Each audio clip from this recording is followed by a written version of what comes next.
A couple drove into the mountains for a simple overnight camping trip and vanished without a trace. 4 years later, a logger discovered an abandoned wood chipper on a remote forest road, and what fell out when he tried to move it would crack the case wide open in the most horrifying way imaginable. Hit subscribe right now, smash that like button, and tell me in the comments, would you go camping alone after hearing this story? It started with mail. Just piles and piles of mail overflowing from the aluminum mailbox, spilling onto the porch. That's what Tieran Klugman noticed first when he pulled up to his parents' house on September 18, 2015. He was there for their weekly coffee date, a tradition they never missed, but something felt wrong the moment he stepped out of his car. The silence was too heavy, too complete. Tieran knocked on the door. No answer. He rang the doorbell. Nothing. He called both his parents, first his mom Deline, then his dad Rurik. Both calls went straight to voicemail. His parents were 57 and 58, creatures of habit, predictable in their retirement routines. This wasn't like them at all. He found the spare key hidden under a ceramic frog by the front door and let himself in.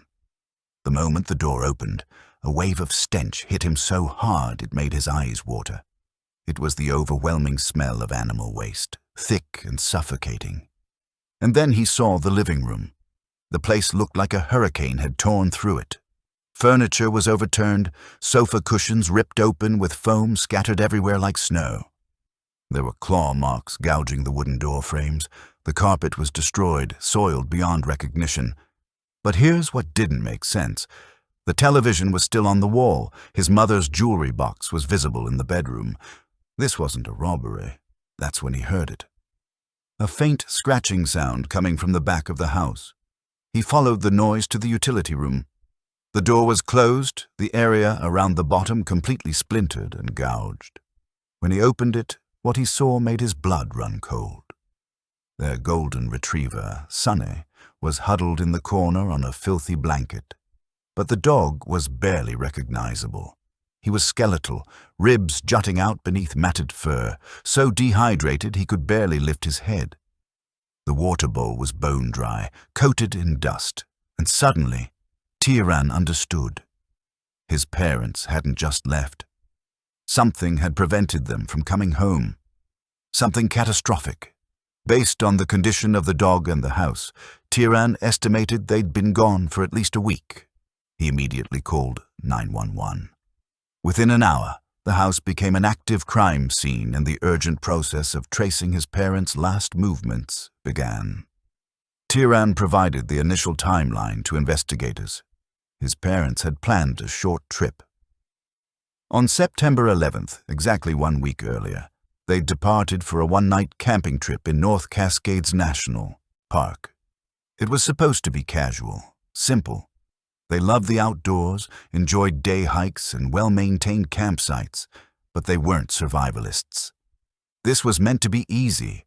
Drive up, camp, hike a familiar trail, return the next day. While searching the home for clues about their exact destination, investigators accessed Rurik's cloud storage account.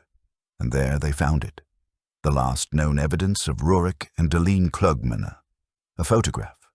A selfie uploaded and time-stamped on the afternoon of September 11th. The image captured a moment of pure happiness. The sun was bright, the sky behind them a brilliant, cloudless blue, framed by towering pine trees. Rurik was on the left, his head tilted affectionately toward Deline, wearing a simple gray t-shirt with sunglasses pushed back into his dark hair. Strapped to his back was a vibrant orange backpack. Deline, her blonde hair slightly windswept, was smiling broadly, wearing a bright red jacket and a delicate silver-beaded necklace. The metadata showed the photo had synced to the cloud just moments before their phones likely lost service. They had arrived at the park. They were happy. And then they simply ceased to exist. Now, the North Cascades National Park is not a place you want to get lost in. We're talking about over 684,000 acres of jagged peaks, deep valleys, dense forests, and more than 300 glaciers. It's breathtakingly beautiful, sure, but it's also profoundly dangerous. For search and rescue teams, it's a logistical nightmare. The mobilization to find Rurik and Deline was massive. By September 19th, teams from multiple counties, park rangers, and specialized volunteer groups were converging on the area, but they were already at a severe disadvantage. The Klugmans had a 7-day head start. Any scent trails were long gone, footprints washed away by rain earlier in the week. And the search area, essentially the entire park. The first critical objective was locating their vehicle. Park rangers began systematically checking every trailhead, parking lot, and scenic overlook within the complex. It took nearly 48 hours of exhaustive searching before they found it. The Klugmans' silver Subaru Outback, sitting at the Thunder Creek trailhead. The discovery provided the first tangible anchor point, but it offered few answers. The car was locked and secured. Inside, everything appeared completely normal. Snacks in the console, water bottles in the holders, no signs of struggle, forced entry, or distress. It looked exactly like you'd expect if the owners had simply parked, geared up, and headed out for a hike. With the trailhead established, the ground search began in earnest.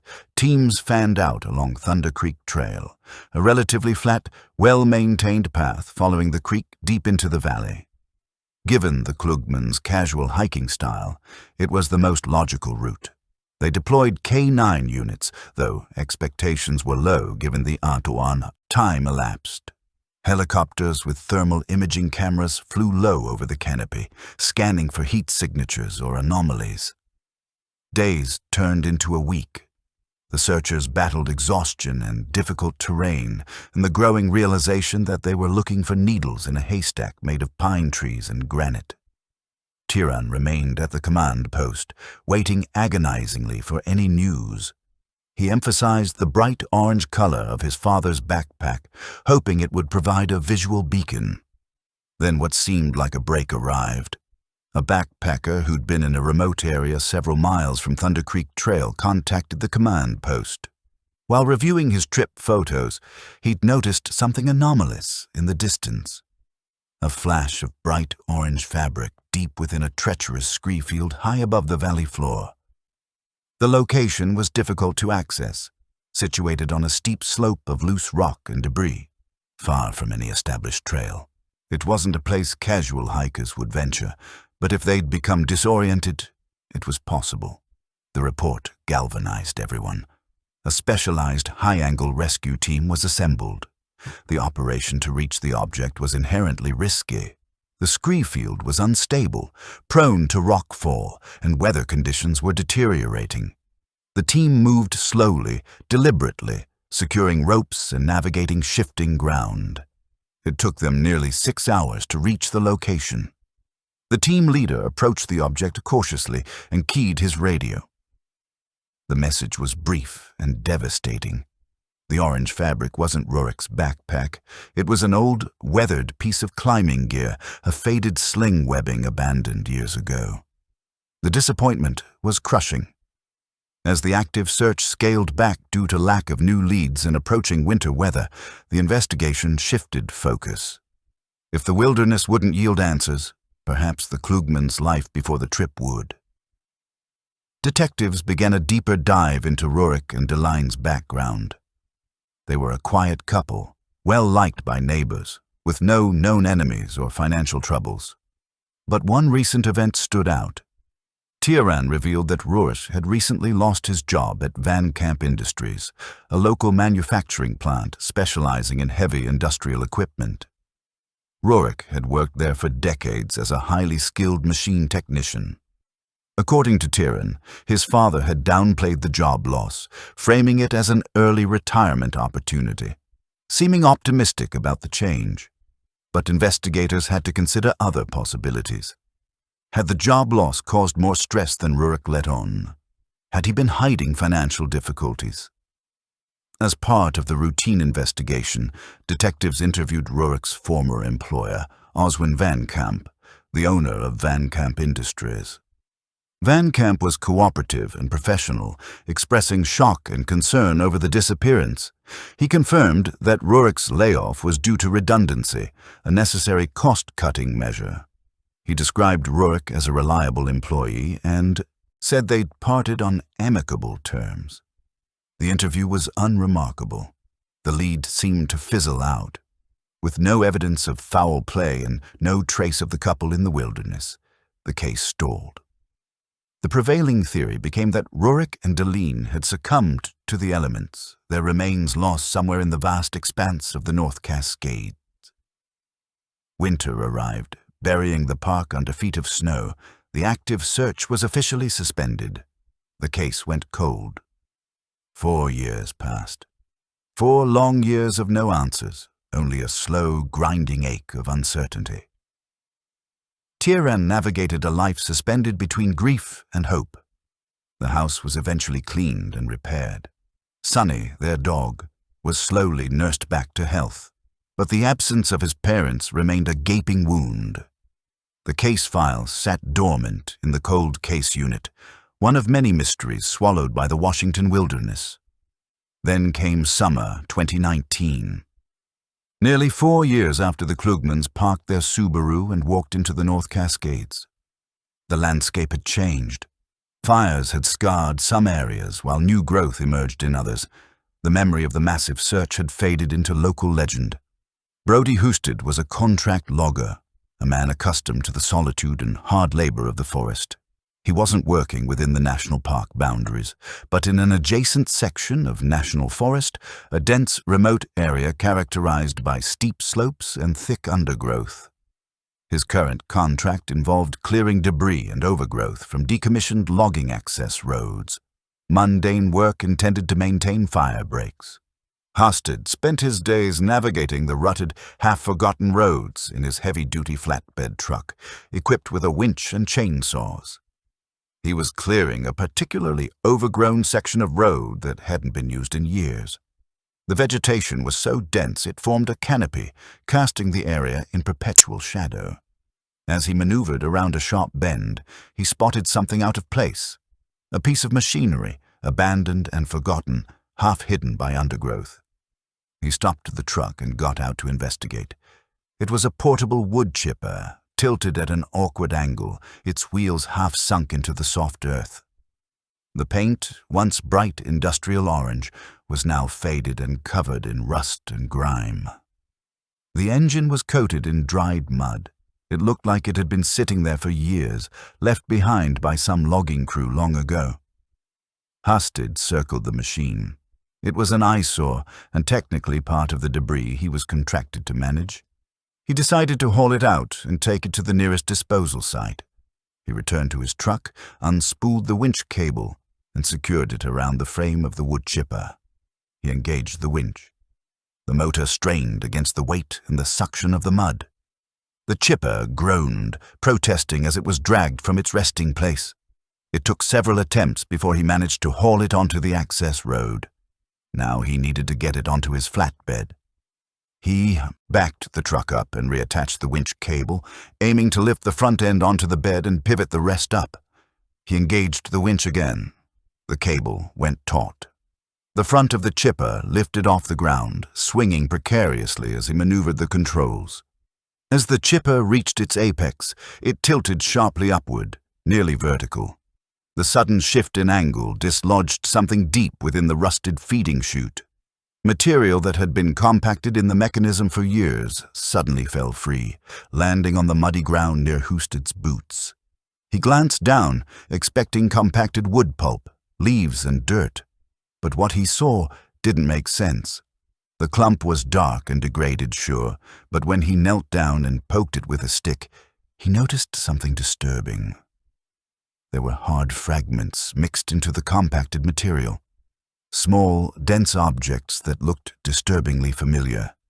Husted felt a sudden chill despite the humidity.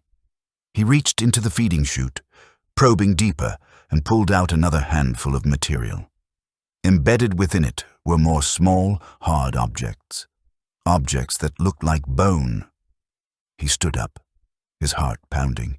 He'd spent his life in the wilderness. He knew what decomposed organic material looked like. This was different. The realization hit him like a physical blow. This machine hadn't just been used to chip wood. Alarmed and deeply disturbed, Husted stopped the operation immediately. He left the chipper hanging from the winch and climbed into his cab, hands shaking, radioing his base to report an unusual discovery. He requested immediate contact with state police. The discovery of that rusted machine deep in the remote wilderness had just cracked open the cold case of Rurik and Deline Klugman. The response was swift and massive. The remote access road was suddenly transformed into a major crime scene. State police and forensic teams descended on the location, securing the area with yellow tape. The wood chipper became the central focus. The first task was carefully documenting and collecting the material that had fallen from the chute. The hard fragments were photographed before being packaged as evidence. Then the forensic team began dismantling the chipper, examining every component. It quickly became clear the machine had been used for something far more sinister than landscaping. Embedded within the mechanism, compacted in crevices and coating the blades, were traces of biological material. But the discovery extended beyond the machine itself. Investigators realized that if the chipper had been used to process remains, the surrounding environment would contain ejected material. A large area was cordoned off. The team began a meticulous search of the forest floor, getting down on hands and knees, systematically clearing vegetation and screening soil. The process was slow and grueling, but the search yielded horrifying results. Scattered throughout the soil and leaf litter, embedded in mud and hidden. Among roots were highly fragmented biological remains. The level of destruction was extreme. The mechanical action of the chipper, combined with 4 years of exposure, had severely degraded everything. The remains were collected and sent to the state crime lab. The initial findings confirmed the worst fears. The remains were human. But here's what made it even more disturbing. The total volume recovered was alarmingly small, far too little to account for even one complete adult body. The fragments seemed consistent primarily with smaller bones, cranial and hand structures, rather than larger torso or limb bones. This suggested a terrifying realization. They were likely only looking at partial remains, disposed of specifically to erase identity while the rest of the bodies were elsewhere. They attempted DNA extraction, but the degradation and contamination made it impossible. The DNA was too damaged, the samples too compromised. The investigation hit a wall. They had human remains, evidence of brutal homicide, but no identity. Faced with the failure of DNA analysis, investigators expanded the search perimeter, employing metal detectors and conducting an even more rigorous screening. They needed something that had survived the mechanical destruction and the passage of time. Jewelry, surgical implants, dental work. The metal detectors pinged repeatedly, mostly yielding old nails and discarded debris. But then, embedded deep in the soil, a strong signal registered. The team carefully excavated the area and uncovered a small metallic object. It was a piece of dental work, a uniquely crafted silver dental inlay. It was a critical discovery, but they still needed to connect it to a specific person. Given the location adjacent to North Cascades National Park, investigators immediately prioritized the Klugman file. It was the most prominent unsolved missing persons case in that region. They retrieved the dental records collected during the initial investigation. A forensic odontologist compared the recovered silver inlay against the charts of both Rurik and Deline. The comparison against Deline's records yielded no match. Then they turned to Rurik's file. The inlay was a fragment, making traditional comparison difficult, but Rurik's dental charts contained detailed notes documenting the unique craftsmanship and specific metallurgical composition of the silver inlay he'd received years earlier. The odontologist conducted a detailed analysis, comparing the precise curvature, the unique tooling marks, the composition of the silver alloy. The match was positive, The unique characteristics confirmed with high certainty that it belonged to Rurik Klugman. They had definitive proof. Rurik was deceased, the victim of brutal homicide, his remains partially disposed of using the wood chipper. The case was officially reopened as a homicide investigation, but the haunting question remained: where were the rest of the remains, and where was Deline? The news hit Tieran like a death sentence. The agonizing uncertainty of 4 years was replaced by horrific reality. The brutality of the disposal suggested a level of violence that went far beyond accidental death. It felt organized, targeted, designed to erase them completely. Devastated but driven by desperate need for answers, Tieran began his own investigation. He focused on the one anomaly in his parents' quiet life: Rurik's recent job loss. What if there was more to the story? What if the job loss was the key? Tieran spent weeks examining his parents' financial records, going through bank statements, credit card bills, investment accounts. He was looking for signs of financial distress, hidden debts, anything that might explain pressure Rurik was under. Instead, he found something shocking. Buried in bank statements from the week before the disappearance, Rurik had made a cash withdrawal of $50,000. The discovery stunned Tieran. His parents were financially conservative. They didn't deal in large amounts of cash. A $50,000 withdrawal was completely uncharacteristic. Where had the money gone? It wasn't in the house. It hadn't been deposited elsewhere. It had simply vanished. Was it a payoff? Blackmail? Had Rurik been involved in something illegal? The questions tormented Tieran, but he refused to believe his father was a criminal. He turned his attention back to Van Camp Industries. He started contacting his father's former colleagues, trying to discreetly gather information, but he encountered a wall of silence.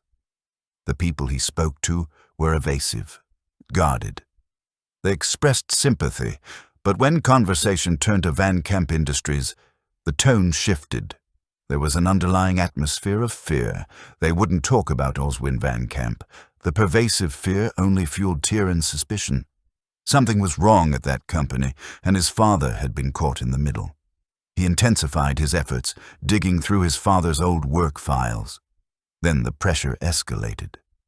Tieran returned to his apartment one evening and immediately felt something was off. The apartment hadn't been ransacked, but it was subtle and unmistakable. The boxes containing his parents' financial documents and his father's work files had been rifled through. Lids askew, files slightly rearranged. Nothing valuable was stolen. Electronics untouched, cash undisturbed. This wasn't a burglary. It was a message. Someone knew what he was looking for. A few days later, the confrontation turned violent. Tieran was returning home late one evening, pulling into the underground parking garage of his apartment building. The garage was dimly lit, concrete walls echoing. He parked and got out, preoccupied with his investigation. He didn't see the man until it was too late. A large figure emerged from shadows between pillars. Before Tieran could react, the man grabbed him by the throat and slammed him against his car. The impact knocked the wind out of him. The man leaned in close. "Stop digging," he hissed. Tieran tried to fight back but was overpowered. The man delivered punishing blows to his ribs and stomach. Tieran collapsed to the concrete floor. The man stood over him, expression cold and detached. "The files. Where are they?" Tieran refused to answer. The man delivered a final brutal kick. "This is your only warning. Stop digging into Van Camp business or you'll end up like your old man." The threat was explicit and chilling. Then the man vanished into shadows. Tieran lay on the cold concrete, injured and shaken, but the assault had confirmed everything. The specific mention of Van Camp business was the proof he needed. He called the police. This time, they couldn't dismiss it. The targeted intimidation, the violent assault, the direct connection to Van Camp Industries forced authorities to finally acknowledge what Tieran had suspected. Rurik's employment was linked to his murder. The investigation was no longer just about a missing couple. It was about a conspiracy reaching far beyond the wilderness. The assault on Tieran changed everything. What had been a localized homicide case suddenly expanded into a complex financial conspiracy. The case was elevated to a joint investigation, bringing together state police and the FBI's Financial Crimes Unit. The focus shifted intensely onto Oswin Van Camp. The FBI launched a comprehensive forensic audit of Van Camp Industries' financial records. Forensic accountants spent weeks analyzing years of data, invoices, inventory logs, insurance claims, bank statements. The breakthrough came when they examined the company's insurance claims. They uncovered a pattern suggesting sophisticated, large-scale fraud. Van Camp Industries specialized in heavy industrial machinery, and over the past decade, they'd filed an unusually high number of claims for damaged or stolen equipment. Claims totaling millions of dollars. On the surface, the claims appeared legitimate, supported by documentation, police reports, inventory logs. But when accountants cross-referenced serial numbers of the lost equipment with other databases, they uncovered the truth. The machinery wasn't damaged or stolen, it was being systematically hidden. Oswin Van Camp had orchestrated an elaborate scheme. He'd report expensive machinery as damaged beyond repair or stolen, collect the multi-million-dollar insurance payout, inflating values to maximize profit. Then, instead of disposing of the equipment, he'd move it off the books. The investigation traced the machinery to a network of shell corporations controlled by Van Camp. These corporations owned unmarked warehouses in industrial areas. The lost equipment was transported there, then either resold on the black market or used in off-the-books operations, generating even more illegal revenue. The scale of the fraud was staggering. Van Camp had built his wealth on a foundation of deception and theft, and suddenly, Rorik Klugman's murder made perfect sense. Rorik wasn't just a machine technician. He was the lead technician responsible for maintaining and logging the very machinery Van Camp was reporting as stolen. He had intimate knowledge of the equipment, its condition, its location. He would have noticed the inconsistencies. Equipment supposedly decommissioned but still operational. Machinery reported stolen but simply missing from inventory logs. The $50,000 cash withdrawal. It was now viewed as a likely payoff. Rorik had discovered the fraud, and Van Camp had tried to buy his silence. The motive for murder was clear. Rorik posed an existential threat to Van Camp's multi-million-dollar criminal enterprise. With the fraud uncovered and motive established, investigators turned to identifying the accomplice, the man who'd assaulted Tieran. They started interviewing former Van Camp Industries employees, focusing on security and management roles. The name Jory Pasternak surfaced repeatedly. Pasternak was a former security foreman, known as Van Camp's enforcer. He had a history of violence and intimidation. He'd left the company shortly after Rurik's dismissal. Investigators located Pasternak and put him under surveillance. He matched the physical description. When presented with a photo lineup, Tieran positively identified Pasternak as his attacker. The net was closing. The investigation focused on gathering evidence to arrest Van Camp and Pasternak for the murders. The key lay in the shell corporations and hidden warehouses. The FBI traced financial transactions, identifying warehouse addresses. They focused on a large, unmarked warehouse in a remote industrial park south of Seattle. A surveillance team was deployed, monitoring the location 24/7. For days, there was no activity. Then, late one evening, movement. A luxury sedan arrived, followed by a panel truck. The sedan belonged to Oswin Van Camp. The truck driver was Jory Pasternak. They entered the warehouse. Lights activated inside. The surveillance team heard sounds of heavy machinery being moved. It appeared Van Camp and Pasternak, sensing the investigation closing in, were preparing to move evidence, to empty the warehouse and destroy proof of the fraud. The observation galvanized everyone. They'd caught them in the act. The time had come to execute an immediate tactical operation. The mobilization was swift and overwhelming. FBI tactical teams supported by state police SWAT units converged on the industrial park. The area was quietly secured, perimeter locked down. The element of surprise was critical. The tactical plan was finalized. Teams would execute a dynamic entry, breaching multiple access points simultaneously to overwhelm the suspects and prevent escape. The tension was electric. The command was given. Execute. Breaching charges exploded. The main door was blown off its hinges. Simultaneously, rolling doors at the loading dock were forced open. Tactical teams flooded in, movements precise and coordinated. The entry achieved complete surprise. Oswin Van Camp was standing near a makeshift office, holding a clipboard. When the breach occurred, he froze, stunned. Jory Pasternak was operating a forklift, loading machinery onto the truck. His reaction was aggressive. He slammed the forklift into reverse, attempting to create a barricade. The standoff was tense but brief. Tactical officers quickly outmaneuvered the cumbersome forklift surrounding Pasternak. He raised his hands and was forcibly removed and subdued. Meanwhile, Van Camp made a desperate attempt to flee toward the side office. He was intercepted before reaching the door. Both men were arrested. The warehouse was declared secure. Inside was overwhelming evidence, rows upon rows of industrial equipment, excavators, bulldozers, specialized tools. Each piece represented a fraudulent insurance claim. Investigators cross-referenced serial numbers against insurance claims. The match rate was nearly 100%. The physical proof was undeniable. Among the machinery, they identified several pieces Rorik Klugman had personally maintained. Equipment reported stolen years before his murder.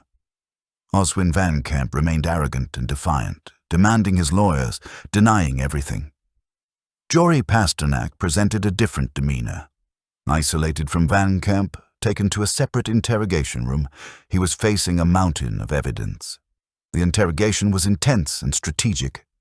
Investigators laid out the case piece by piece. The overwhelming fraud evidence, the positive identification by Tiran, the surveillance footage. He was facing decades in prison. Then they introduced the homicide charges. They connected the fraud to the murders, presented evidence of the wood chipper, the identification of Rorik's remains, the grim reality that the rest of the bodies were still missing. They made clear Van Camp would sacrifice Pasternak to save himself.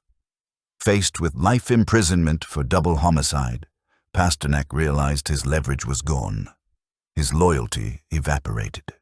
He requested a deal. He agreed to confess everything. In that sterile interrogation room, Jory Pasternak detailed the events of 2015, providing the final, horrifying answers.